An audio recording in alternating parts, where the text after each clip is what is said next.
Good morning বন্ধুরা। তো সকাল সকাল ঘুম থেকে উঠে পড়েছি, দেখতেই পাচ্ছ তোমরা, কারণ আমাদের আজকের কাজের সাইডে তাড়াতাড়ি যেতে হবে, তাই সকাল সকাল ঘুম থেকে উঠে পড়ছি। দেখতেই পাচ্ছ ঘুম ছাড়ছে না, তো কি করা যাবে।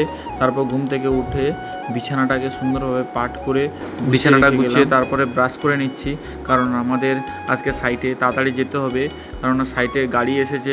আমাদের যে কন্ডাক্টর ফোন করেছে, গাড়িটা ফটাফট লোড করতে হবে, তাই 8টা। তারপরে চৌমুখ ধুয়ে যখন রান্না করে এসে দেখি আমার সঙ্গে এক দাদা ছিল, সেই দাদাটা সকালবেলা আলু সিদ্ধ ভাত বসিয়ে দিয়েছে, সঙ্গে দেখছি একটা ডিম সিদ্ধ করতে বসিয়ে দিয়েছি। আমরা তারপর আলু মাখা করে আমরা তিনজনে খেতে বসে গেছি, এবং ভাবছি যারা বাইরে কাজ করে তাদের না কত না কষ্ট হয়, সকাল সকাল উঠে রান্নাবান্না করে ডিউটি যেতে, আবার রাত্রে এসে রান্নাবান্না করতে। তারপর খাওয়া দাওয়া শেষে আমরা বেরিয়ে পড়েছি গাড়ি নিয়ে।